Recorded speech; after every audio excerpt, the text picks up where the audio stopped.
Hello my dear friends, welcome back to the RK Pharma Rockstar YouTube channel. So in this class we are going to discuss about the result.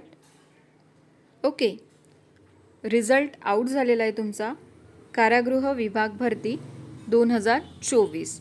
ठीक आहे. So यामध्ये आपण mainly focus करत असलेलं compounder post, that is मिश्रक म्हणून आलेलं post होतं. ती एक्झाम आपण दिलेली आहे आणि या एक्झामला आपण क्वालिफाय आहे की नाही फॉर सेकंड फेज एक्झामिनेशन ती आपण या क्लासमध्ये बघणार आहे. त्याआधी मी तुम्हाला एक नोट सांगते आहे की नेमकं आता काय कंडिशन असणार आहे सेकंड फेज एक्झामिनेशन्स. ठीक आहे. त्यांनी टोटली त्यांच्या PDF काय मेन्शन केलेलं आहे आणि आपल्याला आता कशा प्रकारे एक्झाम देता येईल next time. In this PDF I saw की आय थिंक 4082 पीपल क्वालिफाय आहे फॉर नेक्स्ट फेज एक्झामिनेशन. कशाकरिता? Compounder that means pharmacist examination करता इतके क्वालिफाईड कॅन्डिडेट आहे अकॉर्डिंग टू देम. आणि हे क्वालिफाय लिस्ट कशानुसार आहे की आपली जी 120 मार्क्सची त्यांनी लेखी परीक्षा घेतलेली होती. लेखी मीन्स MCQ टाईप, जी आपली MCQ टाईपमध्ये जी एक्झाम कंडक्ट केली त्यांनी, त्यामध्ये ती 120 मार्क्सची होती आणि 120 मार्क्स आउट ऑफ तुम्हाला ओनली अँड ओनली क्वालिफाय करण्याकरता 54 मार्क्स दॅट मीन्स ओनली 45% तुम्हाला लागणार होते. ठीक आहे. तीच लिस्ट त्यांनी आज क्वालिफाईड कॅन्डिडेट म्हणून घोषित केलेली आहे. ठीक आहे. पण बिफोर दॅट मी तुम्हाला एक थोडं वाचवून दाखवते की काय आहे इथे. ठीक आहे. मी हे रीड करून दाखवते की त्यांनी नेक्स्ट फेज एक्झामिनेशनसाठी काय क्रायटेरिया दिलेला आहे किंवा काय. बघा, आता आपली कुठली एक्झाम होणार आहे? तांत्रिक पदाची व्यवसायी चाचणी भरती प्रक्रिया होणार आहे नेक्स्ट जी आहे. ठीक आहे. आपली जी ॲडव्हर्टिजमेंट आहे ती 1/1/2024ला आलेली होती आणि त्यांनी आपली जी एक्झाम झाली 19/3/2024 ते 21/3/2024 या दरम्यान जी एक्झाम झाली त्याचा रिझल्ट त्यांनी 13/6/2024ला ऑलरेडी डिक्लेअर केलेला आहे. बट आत्ता आज त्यांनी जे लोक क्वालिफाय आहेत, जे लोक क्वालिफाईड आहे फॉर सेकंड फेज एक्झामिनेशन त्यांची लिस्ट दिलेली आहे. त्यासाठी त्यांनी मेन्शन केलेलं आहे की XYZ तरतुदीनुसार तांत्रिक संवर्गातील 120 गुणाची लेखी परीक्षा, दॅट मीन्स MCQ फॉर्मॅटमध्ये आपण जी लेखी परीक्षा दिली आहे किती 120 मार्क्सची, त्यानुसार तुम्हाला किती पाहिजे होते क्वालिफाय करायला? Only 54 marks. देन 80 गुणांची व्यवसायिक चाचणी घ्यावयाची आहे. इथे मेन्शन केलेलं आहे की लेखी परीक्षा होणार आहे आणि इथे मेन्शन केलेलं आहे की तुमचं व्यावसायिक चाचणी होणार आहे. ठीक आहे. या दोन्ही गोष्टी तुम्हाला स्वतः लक्षात घ्यायच्या आहे की आता हे काय असणार आहे नेमकी सेकंड फेज एक्झामिनेशन कंडिशन. ठीक आहे. इथे त्यांनी म्हटलं आहे की लेखी परीक्षा आणि इथे त्यांनी म्हटलं आहे की व्यावसायिक चाचणी.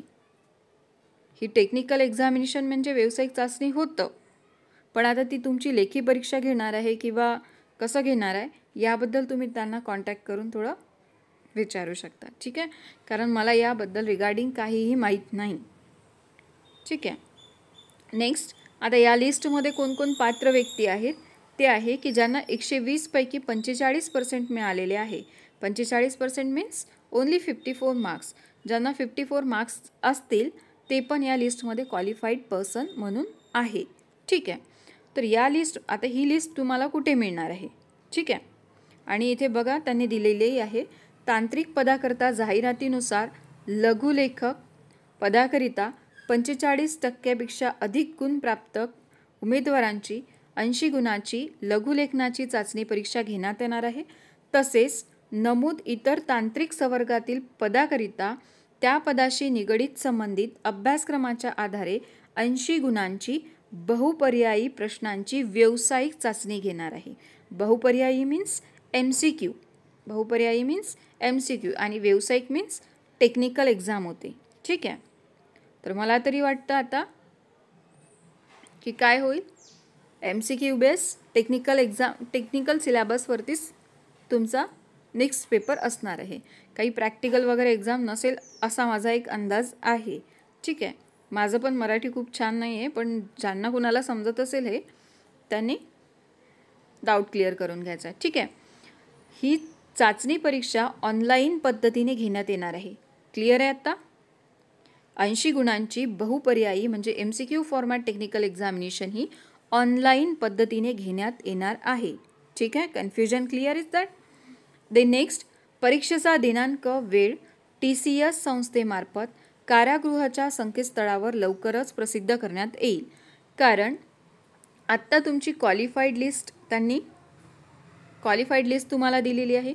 यानंतर आता तुम्हाला कुठल्याही त्यांच्या साईटला कुठल्याही प्रकारची आत्ता लिस्ट येणार नाही. डिरेक्टली काय येणार आहे? Admit card. आणि ॲडमिट कार्ड करता तुम्हाला बिफोर 7 डेज वगैरे ते इन्फॉर्म करतील. एक्झाम कधी असेल, काय असेल, मे बी तुम्हाला सरप्राईज देतील. Got it? मे बी तुम्हाला सरप्राईज देतील.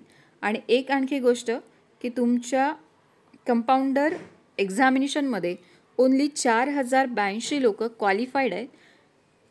कॅन्डिडेट फार कमी आहेत अकॉर्डिंग टू मी. तुमच्यानुसार ते जास्त आहे ते मला माहिती आहे, पण अकॉर्डिंग टू मी 4082 लोक आहेत for the post of 27 number of post आहेत ना कंपाऊंडर. त्याकरिता 4082 लोक आहेत. आणि 4082 लोकाला सर्वच जिल्ह्यामध्ये तुम्हाला परीक्षा केंद्र अवेलेबल असेल असं होणार नाही. काय होईल? मोठ्या डिस्ट्रिक्टला मे बी मुंबई किंवा पुणे किंवा नागपूर नसेल बहुतेक, मुंबई पुणे कन्सिडर करून तुम्हाला ती एक्झाम द्यायची आहे. ठीक आहे. मे बी काही लोकांना ती लांब असेल, कसं मॅनेज करायचं ते आत्तापासून तुम्ही ठरवून घ्या आणि नेक्स्ट एक्झामला तुम्ही रेडी राहा. ठीक आहे. सो फर्स्ट ऑफ ऑल ज्यांचं या लिस्टमध्ये नाव आहे त्या सर्वांचं हार्दिक अभिनंदन. आणि नेक्स्ट तुमची जे स्टेप आहे त्या स्टेपला तुम्ही प्रिपेअर राहा. जी नेक्स्ट फेज एक्झामिनेशन आहे त्या फेजला तुम्ही रेडी राहा असं मी एक सांगते. ठीक आहे. यानंतर मोस्ट इम्पॉर्टंट पॉईंट हा आहे की टेलिग्राम चॅनलला ही लिस्ट तुम्हाला ॲज इट इज मिळेल. ॲज वेल टेलिग्राम ग्रुप लिंक या डिस्क्रिप्शन बॉक्सला आहे किंवा तुम्ही सर्च करू शकता RK फार्मा ग्रुप. देन तिथे क्विजेस कंडक्ट होत आहे in the free of cost. ते पण तुम्हाला द्यायचे आहे. ज्यांना एक्झाम क्वालिफाय करायची आहे त्यांनी काय करायचं आहे? टेस्ट देणं ऑन डेली बेसिस. कारण आता तुमच्याकडे किती वेळ शिल्लक राहिलेला आहे हा मलाही माहिती नाही आणि तुम्हालाही माहिती नाही. ते तुम्हाला केव्हा सरप्राईज देतील. आत्तापर्यंत तुम्हाला फार घाई होती ना, कारागृह एक्झामिनेशन अपडेट काय, कारागृह एक्झामिनेशन अपडेट काय. तर त्यांनी आता लिस्ट दिली आहे. तर तुम्हाला आता काय करायचं आहे? अभ्यासाकडे लक्ष द्यायचं आहे आणि टेस्ट प्लस ॲनालिसिस दोन्ही पण सोबत करायचं आहे. ठीक आहे. टेस्ट झाली लगेच ॲनालिसिस करायचं आहे, टेस्ट झाली लगेच ॲनालिसिस करायचं आहे. Got it? बघा इथे जितके पण पदं आहेत त्यापैकी ज्यांची टेक्निकल एक्झामिनेशन असेल त्यासाठी इथे ही लिस्ट दिलेली आहे. जसं की आपलं पद कुठलं होतं? मिश्रक, दॅट इज कंपाऊंडर. ती कंपाऊंडर लिस्ट या PDF ला आहे. ठीक आहे. तर आता बघा आपल्याला नाव कसं सर्च करायचं आहे. आता माझा स्टुडंट आहे एक, मी त्याचंच नाव सर्च करून दाखवते. या फाइंड आउटला इथे एक फाइंड आउट ऑप्शन आहे, तिथे जायचं आणि टाईप करायचं. हा बघा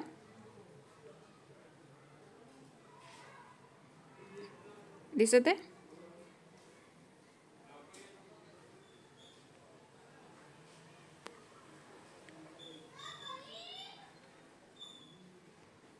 दिसत आहे? मी रविकांत टाईप केलं आहे. रविकांत निकाडे कंपाऊंडर पोस्टसाठी क्वालिफाय आहे. त्यांचं नाव आहे 1121 या नंबरवरती. ठीक आहे. बस इथे तुम्हाला काय करायचं आहे? ओनली अँड ओनली इथे तुम्हाला नाव टाईप करायचं आहे आणि सर्च करायचं आहे. इथे कुठलं पण जसं XYZ राहुल नाव असेल, हे बघा राहुल पवार, आणि इथे मिळत नसेल तर पुन्हा इथे क्लिक करून समोर बघून घ्यायचं. ठीक आहे.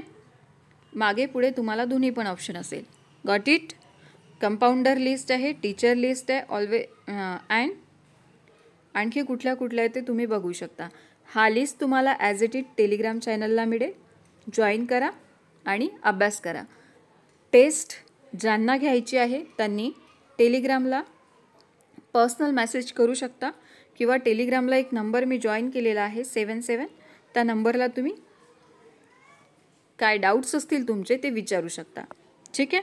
So congratulation all those who qualify the first phase examinations. ठीक आहे. सो भेटूया नेक्स्ट क्लासमध्ये. नेक्स्ट क्लास आपली 6 PM असेल. ठीक आहे.